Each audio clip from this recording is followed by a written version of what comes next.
Police officers solve different problems than they communicate to the public, and of course, the effectiveness of their action will depend on their communication skills and ability to establish an understanding of the person. The ability to become closer to the person and to build trust allow the officer to establish a partnership with the opponent and de-escalate a conflict. And the lack of communication skills can escalate a conflict situation and lead to tragic consequences. One bright example which I consider in my work is the death of Eric Garner at the hands of police officers. In the article which I used was mentioned, Mr. Garner dead by hand of officers who were trying to arrest him because they suspected him of peddling untaxed cigarettes. So the conflict which caused of man's death began the victimless crimes which are quite common on streets of New York. In the Code of Conduct for Law Enforcement Officers saying force should be used with the greatest restraint and only after discussion, negotiation and persuasion have been found to be inappropriate or ineffective. But in that case, the police officers were unable to negotiate the suspect and were unable to make the arrest of Garner using verbal and non-verbal means of communication. They chose to use physical force and coercion.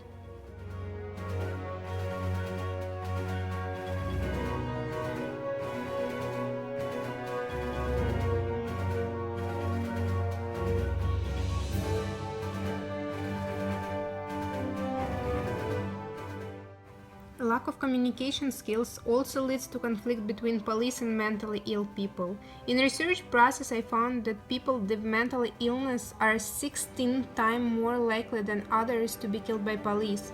Communication with mentally ill people is a major challenge for police officers. Without training, the officers simply will not know how to behave in a given situation. For example, 17 years old Christiana Cognert was shot dead by 3 police officers in the lobby of Longview Police Department. The girl was mentally ill. She several times received treatment in the hospital because of multiple suicide attempts. She came to the police department for help, but perhaps the police officer did not understand her intentions and shot her to death. Another challenge for law enforcement officers is communication with non-English speaking people. Misunderstandings are possible in cross-cultural communication because people from different countries and from different cultures have different traditions, customs, and often perceive and evaluate situations differently. I cited the example of Sureshbhai Patel, grandfather, who had only arrived in the United States to help care for his grandson from India. A police officer who tried to interact with him could not establish contact with old Indian man who could not speak any English and incorrectly understand his action. As a result, the officer seriously injured him. In order to avoid such tragic consequences, each police officer should understand that suspect might have difficulties communicating with police officer. This psychological barrier is due to the fact that suspect feels guilty, cannot express his or her thoughts properly, or simply cannot speak English. So the following solutions may help a police officer to make every effort to break down these barriers and to make contact with the suspect.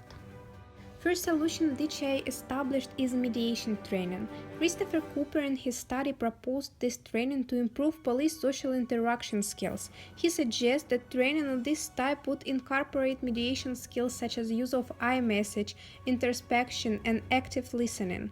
He trains patrol police officers not only in mediation skills but also to become mediators.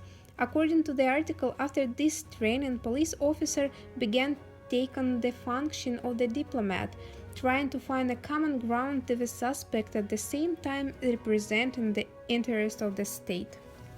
Also, today's line officers and leaders must meet a wide variety of challenges, including a growing mental health crisis. The final report of President's Task Force on 21st Century Policing, making recommendation for basic recruit and in-service training, as well as leadership development in mental health issues. Through extensive training, police officer will be knowledgeable and will possess the necessary communication skills to understand mentally ill people. To solve problems related to communication between law enforcement agencies and newcomers, each police officer must undergo training on communication skills in a diverse society. Then the officer is not bilingual and is unable to use the services of an interpreter. He should be able to find other ways to make contact with the person, for example through non-verbal communication. Such training should be a mandatory part of educational program of all police academies in the country. Some researchers suggest that officers can also learn the basics of non-English languages through courses offered at the local colleges. In the modern world, NYPD still measures the success of its activities by numbers of arrests and tickets issued. In order to meet their quota requirement, police officers often use ineffective and sometimes brutal police methods in working with the population. They are simply not interested in communication with the population. Instead, they try to issue tickets as much as possible and are rewarded for this action. So in my work, I found that the abolishing quota system can significantly improve communication skills of police officers because they will carry out their work in accordance with high ethical standards and not in accordance with the quota system. A bright example of such modern system which replaced quota system in police is Colorado Springs Police Department.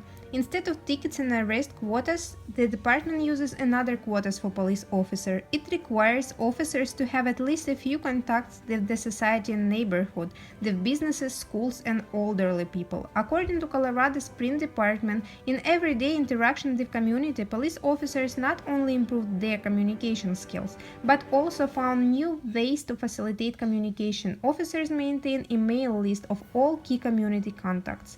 So in order to improve communication skills of police officers, it is necessary to abolish traditional quota system in the police department and replace it on the modern one, which will measure police performance by trust relationship with the community, crime reduction in neighborhood, and improved quality of life.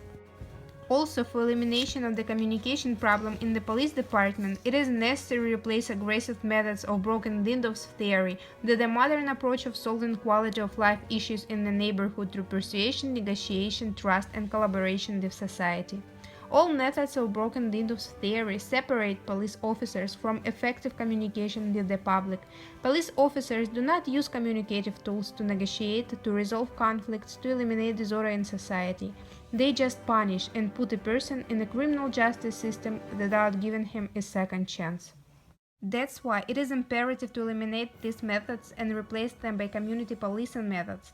For example, in Boston, the police department has adopted Operation Ceasefire. Police officers were involved in interaction with service providers, probation and parole officers, church and other community groups, author gang members, services and other kind of help.